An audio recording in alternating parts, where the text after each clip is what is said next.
अस्सलाम वालेकुम स्टूडेंट, आप देख रहे हैं मेरे यूट्यूब चैनल तालीम तरबियत की दुनिया। मैं हूं मोहम्मद यासिर इकबाल। स्टूडेंट, हमारे पास एक्सरसाइज जो है वो 4B है, क्लास 8 की मैथ की। उसका क्वेश्चन नंबर 1 जो है इस लेक्चर में हम करेंगे। अब 1 में से क्या कहेंगे? फाइंड मीडियन, यानी हमने मीडियन फाइंड करना है। एक हमारे पास एक अनग्रुप डेटा होता है, मतलब कोई प्रॉपर एक ग्रुप की शक्ल में नहीं दिया होता, जिसमें प्रॉपर इंटरवल होता है, टेबल की शक्ल में हमें नहीं दिया होता। इसी तरह एक लाइन में इस तरह सीरीज में डेटा हमें गिवन दिया होता है। अब उसको हमने क्या करना है, इसका मीडियन फाइंड करना है। तो हमारे पास इस सीक्वेंस में नंबर दिए होते हैं, तो दो पॉसिबिलिटीज होती है। नंबर 1 ये होती है कि या तो हमारे पास इवन नंबर होंगे या फिर हमारे पास क्या होंगे, ऑड नंबर होंगे। जैसे कि इस क्वेश्चन में हम देख सकते हैं कि एक ये वाला 5 है, 6 है, 1 है, 5 3 5 6 कितने नंबर है? 1 2 3 4 5 6 7 1 2 3 4 5 6 7, यानी हमारे पास n इज इक्वल टू 7 है। n का मतलब है नंबर ऑफ टर्म्स हमारे पास यहाँ पर 7 है। तो हमने करना क्या है कि जब भी हमारे पास अगर ऑड नंबर आ जाए तो हम क्या करते हैं कि for odd values of odd terms median का फार्मूला क्या होता है? Median is equal to n plus 1 divide by 2th term. ये फार्मूला हमारा लगेगा किसके लिए? ऑड वैल्यू के लिए। और अगर इन केस हमारे पास इवन वैल्यू आ जाती है तो फिर हमारे पास ऊपर मैंने लिख दिया फॉर इवन वैल्यूज या इवन टर्म्स। तो median is equal to 1 by 2 n by 2 term plus n plus 2 divide by 2 terms. ये हमारे पास फार्मूला लगेगा। बस आप इसको ये देखिए, जब मैं फार्मूला को यूज करूंगा तो फिर आपको ज्यादा डिटेल में समझ आ जाएगा। तो हम पहला क्वेश्चन हमारे पास क्या है कि ये चीज है 5 6 1 5 3 5 6। सबसे पहला काम आपने क्या करना है कि इसे असेंडिंग ऑर्डर में लिखना है। असेंडिंग ऑर्डर कौन सा ऑर्डर होता है? जिसमें हमारे पास छोटे नंबर से बड़े नंबर की तरफ लिखा जाता है। सबसे पहले छोटा नंबर 1 है, 1 को लिखें। 1 के बाद अगला नंबर हमारे पास क्या है? 3 है, देखो हमने 3 को लिख दिया। फिर उसके बाद 3 के बाद देखो 4 नहीं है, 5 है। 5 देखो कितनी दफा है? 1 2 3 5 3 टाइम है, तो 5 को हम क्या करेंगे? यहाँ पर 3 टाइम 5 को लिख देंगे। ये देखो 5 को 3 टाइम लिख दिया। अब हमारे पास 5 के बाद 6 हमारे पास 2 टाइम है, और यहाँ पर हम 6 2 टाइम लिखेंगे। ठीक है, तो 1 2 3 4 5 6 7, तो n इज इक्वल टू हमारे पास कितना है? 7 आ गया। अब n इज इक्वल टू 7 आ गया तो हम फार्मूला लगाएंगे median is equal to n plus 1 by 2th term. इसका क्या मतलब है? मैं बस कंप्लीट कर दूं फिर आपको समझ आ जाएगी। n हमारे पास क्या है? 7 है, 7 नंबर है टोटल। तो देखो 7 प्लस 1 डिवाइडेड बाय 2 का ऊपर 2 और 7 इसी तरह जाते हैं। 7 plus 1 8 divide by 2th term आ जाएगा। 2 4 8, तो हमारे पास इसका आंसर क्या आ गया? 4th term.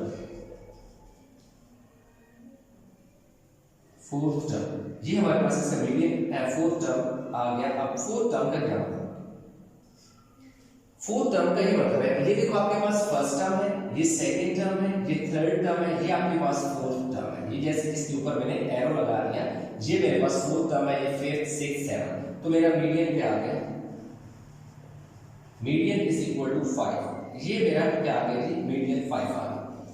जो ऑड नंबर होते हैं ना, उनका मीडियन को ढूंढना या एक नजर में एक सेकंड में बता देना बहुत आसान होता है। वो क्यों? इसलिए कि जैसे यहाँ पर मेरे पास टोटल कितने हैं? 7 नंबर है। तो 7 नंबर है, इसका देखो ये वाला पहला नंबर छोड़ दो, आखिरी नंबर छोड़ दो, सेकंड छोड़ दो, सेकंड लास्ट में छोड़ दो, थर्ड छोड़ दो, और थर्ड वाला इधर से भी छोड़ दो। यानी इधर से भी पहला छोड़ दो, इधर से भी पहला छोड़ दो, इधर से भी दूसरा, इधर से भी दूसरा, इधर से भी तीसरा, इधर से भी तीसरा। तो दरमियान में तो ऑटोमेटिक आपके पास जो नंबर बचता है वही आपका क्या होता है? मीडियन होता है। लेकिन याद रखिएगा कि ये वाली चीज तब होती है जब हमेशा असेंडिंग ऑर्डर हो।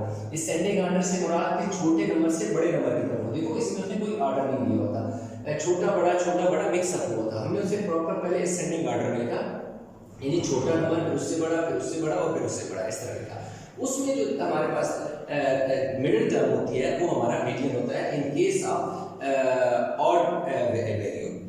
अब हम एक क्वेश्चन दूसरा करते हैं इसमें, जिसमें हमारे पास क्या आ जाता है? इवन वैल्यू आ जाती है, जिसमें हमारे पास इवन पार्ट बी है, ये पार्ट ए हम लिखी है। ठीक है, अब हमारे पास जो पार्ट बी है, पार्ट बी में उसने हमें जो सीक्वेंस दिया मैं वही लिखूंगा। 30 30 33 37 37 28, 29, 25, 29 एंड 25। ये देखिए उसने हमें सीक्वेंस दे दी। सबसे पहले को ये चेक करना है इसमें असेंडिंग ऑर्डर में है। असेंडिंग ऑर्डर से मुराद हमारा क्या है कि हमने सबसे पहले छोटे नंबर से बड़े नंबर की तरफ क्या करना है, इसको लिखना है। तो सबसे छोटा नंबर इसमें देखें तो 25 सबसे छोटा नंबर है। देखो मैंने सबसे पहले rearranging that is ascending order 25 लिखा। अब इस पूरे के अंदर में 26 और 27 नहीं है, दूसरा मेरे पास क्या है 28 है। फिर हमारे पास 28 के बाद क्या है 29 है।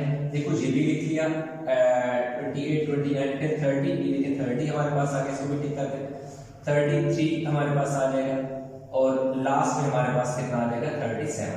तो पहला काम आपने ये किया कि इसको असेंडिंग ऑर्डर में लिख दिया, छोटे नंबर से बड़े नंबर की तरफ लिख दिया 1 2 3 4 5 6। तो n हमारे पास कितना आ गया 6, जो कि इवन नंबर है। ठीक है, क्या है ये इवन नंबर है। ठीक है जी, इवन नंबर है। इसमें आपके पास ऑड नंबर थे, क्या थे ऑड थे।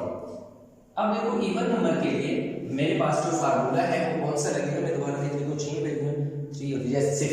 अब देखो मीडियन में हमारे पास ये फार्मूला मैं ये लिख दूंगा MEDI median is equal to 1 bye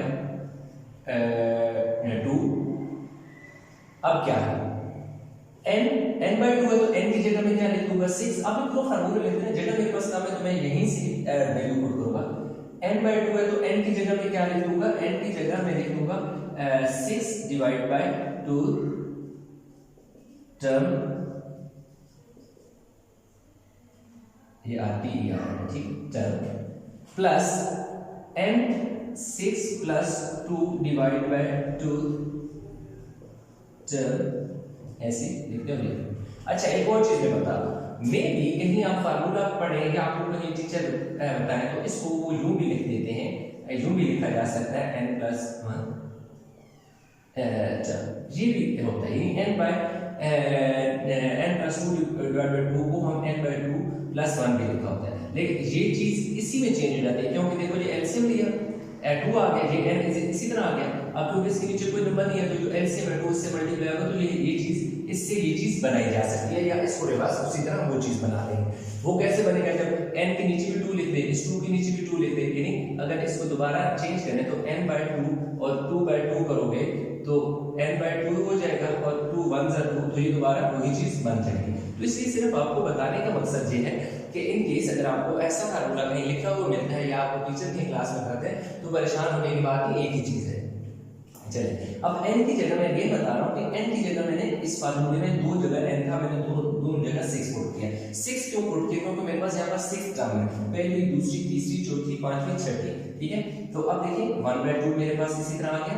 अब 2 3 6 तो कितनी आ जाएगी, अब थर्ड टर्म आ जाएगी। अब देखो THRD में चेंज होगा, क्योंकि 3 तो नहीं होता ना, 3 तो नहीं होता, थर्ड होता है ना, इसलिए अब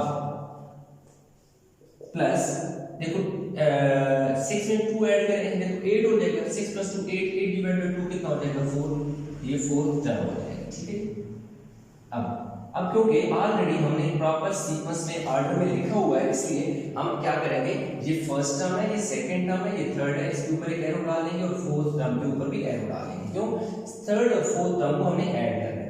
अब थर्ड हमारे पास कितनी है 29 है, फोर्थ हमारे पास कितनी है 30 है।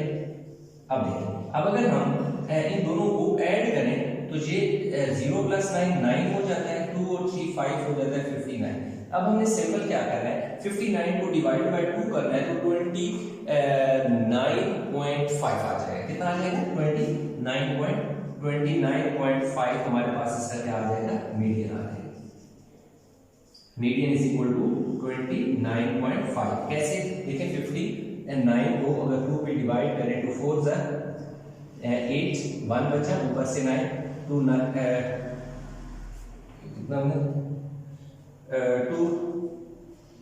सॉरी 2 2 जा 4, मैं भी कहूँगा ये कैसे हो गया, 2 2 जा 4 हो गया, 1 ऊपर से 9 2 9 जा 18 हो गया, 1 ऊपर पॉइंट नीचे 0 2 5 जा 10, तो इस तरह 29.5।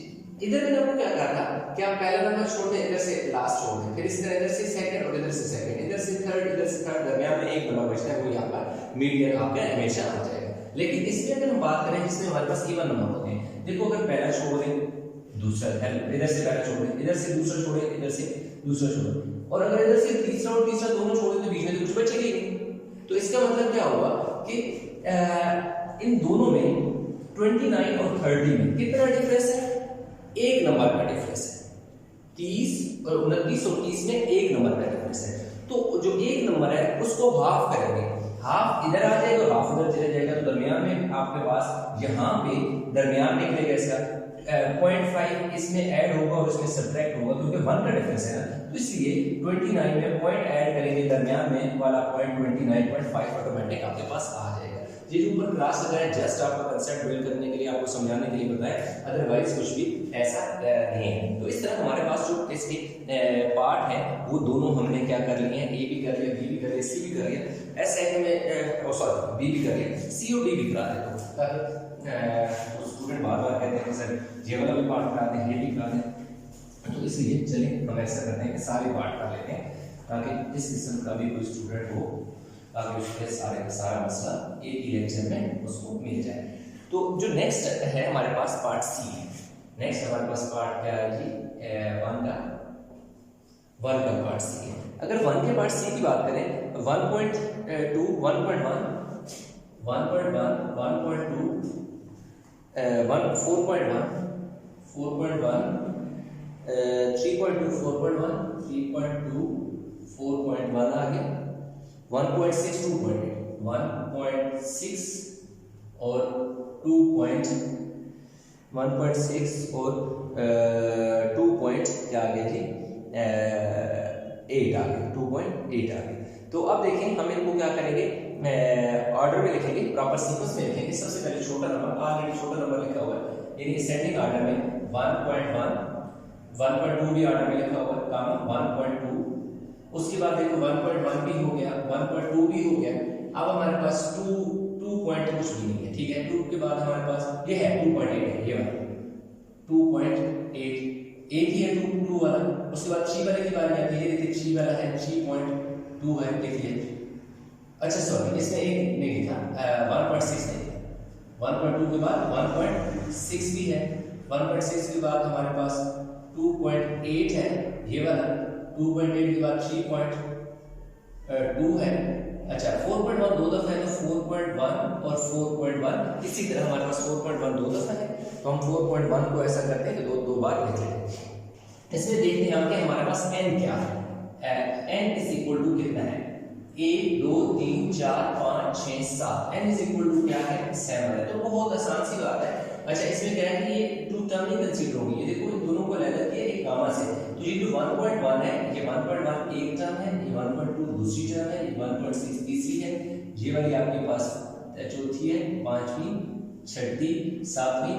ये जो मैंने इसके दरमियान सर्कल लगाए हैं जस्ट आपको समझाने के लिए लगाए हैं, सर्कल बिल्कुल भी आपने ऐसे नहीं लगाने, सिर्फ आपको बोर्ड पे समझाने के लिए कि आप ये ना कहो कि 1 2 3 4 5 6 7 8 9 10 11 14 बनाइए, ठीक है। तो इसलिए मैंने आपको समझाने के लिए n इज इक्वल टू 7, तो आप 7 जैसे मैंने पहले वाले क्वेश्चन में बताया था कि 7 हो तो बहुत आसान है, पहला भी छोड़ देना है, ये भी छोड़ देना है, सेकंड भी छोड़ देना है, इधर से भी सेकंड छोड़ देना है, इधर से भी थर्ड छोड़ दो, इधर भी थर्ड छोड़ दो। तो ये जो दरमियान वाला है फोर्थ पोजीशन पे ये आपका क्या है मीडियन है, लेकिन ऐसे तो नहीं है हमने उसे कुछ करके बताना है, फार्मूला अप्लाई करना है, इसलिए हम फार्मूला लगाएंगे मीडियन का।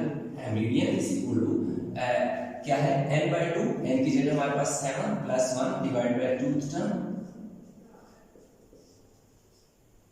8 अवर 2th टर्म। देखो जो ऊपर आपको बताया बिल्कुल एग्जैक्ट हुई है, 2 4 सर, तो देखो 4th टर्म आपका क्या है मीडियन, तो हम लिख देंगे median is equal to 4th term हमारे पास क्या है 2.8, सो 2.8 इज आवर मीडियन। बस इसी बात है कि मीडियन हमारे पास आ गया। अब हमारे पास जो नेक्स्ट है इसमें वो हमने करना है वो है 3.39 डी पार्ट, बेशक इसको मिटा दें, हम डी पार्ट कर लेते हैं, डी मिटा दें, ये हमारे पास आ गया जी नेक्स्ट डी पार्ट।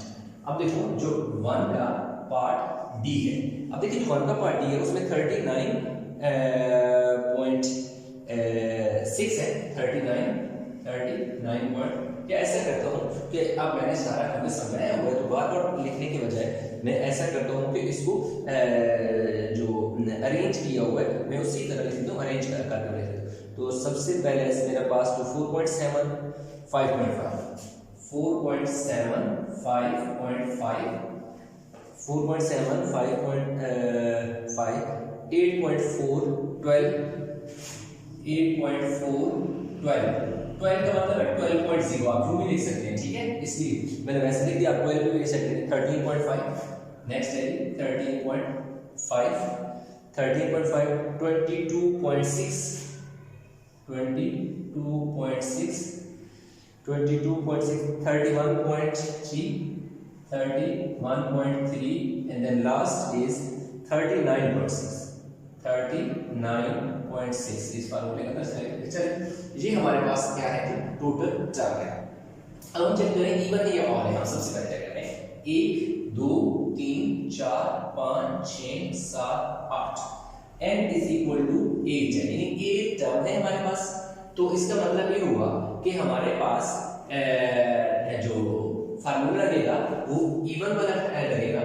तो अदरवाइज दूसरा हम चेक कर सकते हैं कि एक टर्म है ना, तो पहली तीन को अगर ऐसे लिख लें और लास्ट वाली तीन यदि अलग हो जाए तो ये जो दो दरमियान में है इनको ऐड करके डिवाइडेड बाय 2 करोगे, इन दोनों को हमारे करोगे तो हमारे पास दरमियान वाली टर्म आ जाएगी।